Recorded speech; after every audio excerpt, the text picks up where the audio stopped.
Welcome back to the YouTube channel Malawi Cameras. Ku Israel, foreign minister wa ku Israel dzina lake ndi Gideon Saar wayima pantetete walengeza kana kuti nkhondo Israeli yawina. So ndikupasani video kuti muonere iyeyo ndithu akuyankhula. The Iranian people must see that this regime is weakened. So we are doing that in addition to what we are doing with regard to the nuclear program, to the military industries. We had done huge achievements already. We already won, by the way. Whatever will happen in the future, they was dramatically weakened. Iran is not the country. Okay. Sometimes mafuneka kumaona zose mukamaona munthu akuyankhula like akuyankhula muja ukamubona munthu akuyankhula, right? Uziyang'ana body language, facial expression, uziyang'ana thupi lake kuti bwanji lokuti yani thupi lake nanga nkhope yake kuti bwanji zose nzimafunika nanga mawu ake kuti bwanji. So mawu ndi body language zikuyenera kuti zigwirizane. If zikapanda kugwirizana ndi kuti umayika no question mark. Amene munapangako za psychology, I think mundikhulupirira zimenezo. Tingolekeza kana kuti like ene baba ndikuuze ndikuona kuti my guys kumanenda seka.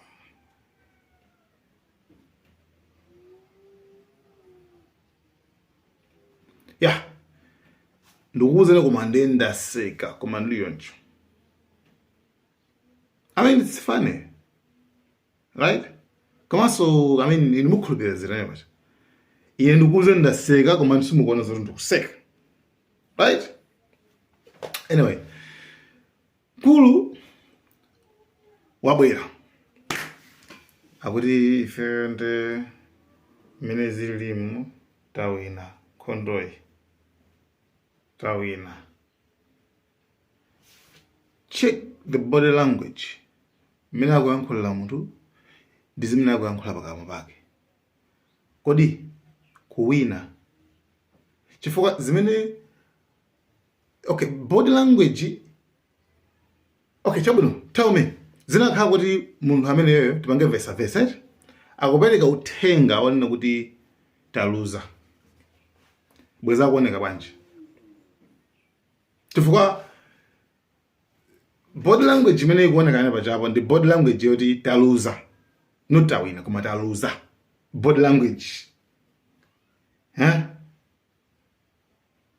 Tukabatiza amene munaphunzira body language. Thupiso limayankhula. Right? Tiyetenge munthu uja tumuyike apo tumuuze kuti tapereka uthenga woti mwaluza. Apereka okay, anena kuti chani. Chifukwa munthu wawina akapereka uthenga woti wawina. Chimachitika chani olo mpira mwawina. Makabwera basi. Ifeyo tawina mpirawo. I mean, are you serious? Tena yake panaye komanda wina anachowa kunkhondo anabwera nde amalowa mu office kenako anakumaso ndi komanda wamkulu anafunsa kuti ase nkhondo yenda bwanji ndeyo janangopanga yonje. So remember kuti this is a sign of victory.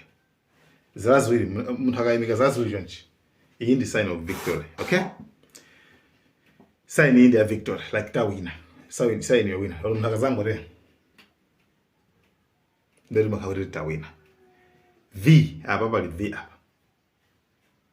Victory tawina. So munthu anangopanga yonchi. Basi kenako komanda amene ndi komanda wamkulu sobana.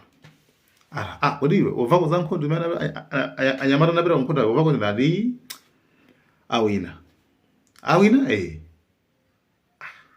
masandikuona kwa anthu akubwera manje nde komanda uja amadusa sopano amene anapanga ichichi amadusa sopano iwe tabwako yes sir kuti ari mura mawina ati hayi namuza chonchi ati chonchi ndo thandozo yani tithandiza kuti sala anthu awiri kunkhondo tinapita kutasala kwa anthu awiri so you understand guys, so powafunika zonse zimachana uku ndi uku zimachana, okay, zizenda limodzi. Akulu aja akupereka uthenga kuti awina komano uthenga the body language sikuonesa kuti iwo awina yayi, the body language ikuonesa kuti iwo aluza.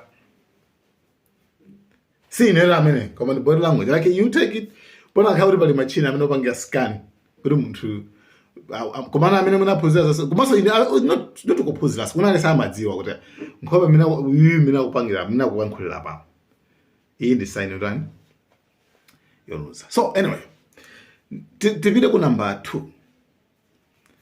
Munthu uja wayankhula statement yona kuti alife kwathukondera thanako koma tufate bangezi nzoti milanimo inuyo Mungu omalizitsa muone kuti mupanga banji mudziko la Iranimo, muone kuti mupanga banji kuti umalizitse mupange mademo mugwetse boma lanulo. We don't want to be in a new war every year. In order to do that, we need to do what we do today, and we also work in order to create the conditions that will enable the people of Iran to gain their freedom. In order to do so, and I emphasized that it is eventually in the hands of the Iranian people, but this brutal repressive regime must be weakened to an extent it will be possible. Chabu. Awudisa awina koma wena kupiti zabe. I mean, zomwe za America zimezo Trump zija tawina. Wiki number 3. Please tumizani tufachi thandizo. Magulagari aminacho. So uku ndikuyiruluka sobana afuna ambe kuyiruluka nsomano kwandecha. Remember pali ma report otsimikizika onna kuti Israel yathano ngati zide like zide kuma defense system za patriotism zimezopanga ma air defense aja amakhani mabomba amaruluka phew chimodzi 4 million ukapulisa yani opulisa koko amene ajawo akuti awathera ali tinokuti tikamati awathera mene ngosotatu ya kumazunguziri atha mene ngono zoti mwina ngotsala uchepa. So amauza America subano nda America subaja sizumvana pena pake fasa amvana nkhani kuza ni mafuta muphanye mafuta ifajana iwe uphanya mafuta mapiraka uphanyisa mafuta anga ukata. So I mean, I don't know, that's it.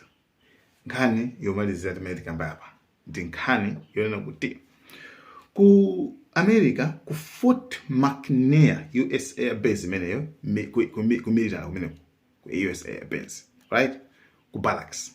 Kuma ku barracks kumene kuku kuli manyumba anthu awiri, okay, akulu amene ali mu cabinet ya Trump. One ndi Pete Hegseth, kadzina ndulondola kaya koma ndi Pete amene secretary of war. Komanso kuli Marco Rubio amene ali secretary of state. Manyumba awo sali kuti kubezi komweko. So what happened was chimene chikatino kuti kunthu kucha apanga detect ma drone. Ma drone aja. Ndi after zukala banje. Ndi kuno kome nkhondo afika ku America kodi. So pakadali pano ali pakalikiliki kuona kuti afuna afufuze bwino kuti drone imene ichokera kuti. Nanga nanga you mean you understand what I mean? So iwo sanapereke awene opanga press briefing this is zachilendo kwambiri ku America ufika drone. So apanga press briefing kenako atiruza kuti ngati angatiuza koma ngati atiuza zawo komano maripoti ndi otsimikizika kuti mene kokapanga kunafika drone ndithu mene koko. So akuti anthuwa akupanga zoti awachotse awayike malo abwino chifukwa otherwise zoti anthu ena akakugona kanako so sizakhazi mzabwino kwambiri, especially ndi anthu akuluakulu mu cabinet ya Trump